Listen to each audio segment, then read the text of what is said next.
तो विजय त्रिवेदी जो यहाँ पर रामकृपाल सिंह भी कह रहे हैं कि टेकन फॉर ग्रांटेड, और ये दल बदलुओं को कि भाई किसी को भी ले आओ।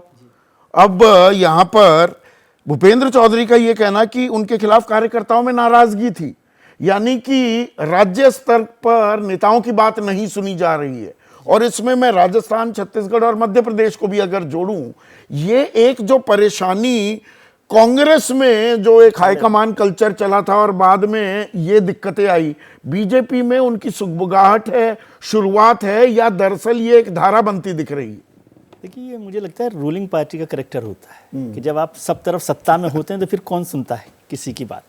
लेकिन इन नतीजों को मैं दो तरीके से देखता हूँ। एक तो ये समझना कि 2024 का नतीजा यदि आप इससे जोड़ रहे हैं, जैसे अभय जी ने भी इसका जिक्र किया, वो गलत होगा कि आप सोच रहे हैं कि घोसी में अब हार गई भारतीय जनता पार्टी तो अब कुछ खेल नहीं है। और यदि इंडिया जो गठबंधन है उसके लिए भी इंट्रोस्पेक्शन का वक्त है, मूड का, मिजाज का अंदाजा लगता है। नहीं, मूड का अंदाजा लग रहा है, लेकिन इसमें जो खासतौर से घोसी जो है ना, वो मूड के अंदाजे से देखेंगे आप तो गलत होगा। वो पार्शियल है। ये व्यक्तिगत नाराजगी दारा सिंह को लेकर है, व्यक्तिगत नाराजगी पार्टी के कार्यकर्ताओं की है, व्यक्तिगत नाराजगी ये भी है कि सब कुछ सेंट्रल लीडरशिप तय करती है और वहां पर कुछ बात नहीं। मैं पूर्वांचल की जो बात की रामकृपाल सिंह ने कि वहां पर बीजेपी वहां पे कमजोर, थोड़ा सा वीक विकेट पे रहती है। पश्चिमी उत्तर प्रदेश उनका गढ़ बन गया है, खासकर योगी राज के दौरान, तो वहां पर भी खतौली में हार जाते हैं उपचुनाव। बिल्कुल, लेकिन मैं ये कह रहा हूँ कि इसको आप रिप्लिकेट मत कीजिए कि 2024 में अब ऐसा ही हो जाएगा। अब आप सोचिए ना, यदि इसी तरह से यदि करेंगे तो त्रिपुरा में तो जो एक सीट है, मुस्लिम बाहुल्य आपने सीट का जिक्र किया, वहाँ तो 30,000 वोट बीजेपी के कैंडिडेट को मिला और जो सेकंड कैंडिडेट है लेफ्ट का उसको 3,000 वोट मिला। और इंडिया के लिए भी ये मौका है कि आप केरल में क्या हो रहा है, इंडिया के ही लोग आपस में लड़ रहे हैं ना, कांग्रेस वर्सेस लेफ्ट है, तो उसको भी देखना कि यदि घोसी को आप इंट्रोस्पेक्ट कर रहे हैं तो यदि हम साथ हो जाएंगे इंडिया के लोग तो वो शायद ज़्यादा मजबूत लड़ाई लड़ सकें। और बीजेपी को इंट्रोस्पेक्ट करना है कि अब दिल्ली से ही है ना, घोसी, बरेली, लखनऊ, जयपुर, जोधपुर और जो भोपाल, वो सब तय नहीं करना है। उन लोगों को भी इस बात का मौका दिया जाए क्योंकि वो जमीन पर रहते हैं, उनकी ये संकेत तो कर्नाटक ने भी दिए थे, पर उसके बावजूद कुछ राजस्थान में या मध्य प्रदेश, छत्तीसगढ़ में कोर्स करेक्शन होती दिखी है। कोर्स करेक्शन अगर हम एनडीए बीजेपी की तरफ से बात करें, कोर्स करेक्शन भी मुश्किल काम होता है ना।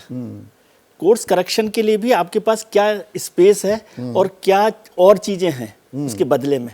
यदि आप राजस्थान का चर्चा कर दें, मान लीजिए कि भाई वसुंधरा जी को क्यों नहीं कर रहे, तो वसुंधरा जी यदि नहीं होती हैं तो कौन लोग आ सकते हैं, नहीं आ सकते।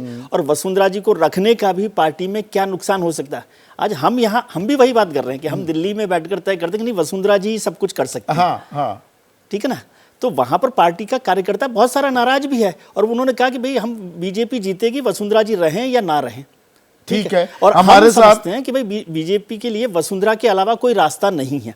हाँ, तो दोनों चीज़ों का एक मसला है कि किस तरह से लड़ाई को बीच में निकाला जा सकता है, इंट्रोस्पेक्ट किया जा सकता है।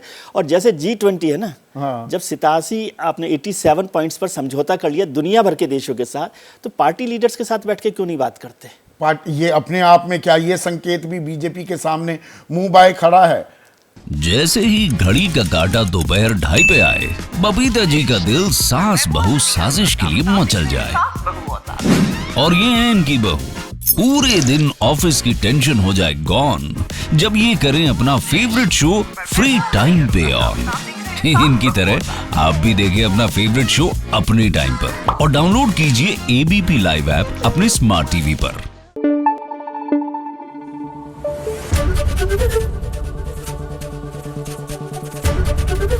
एबीपी न्यूज आपको रखे आगे।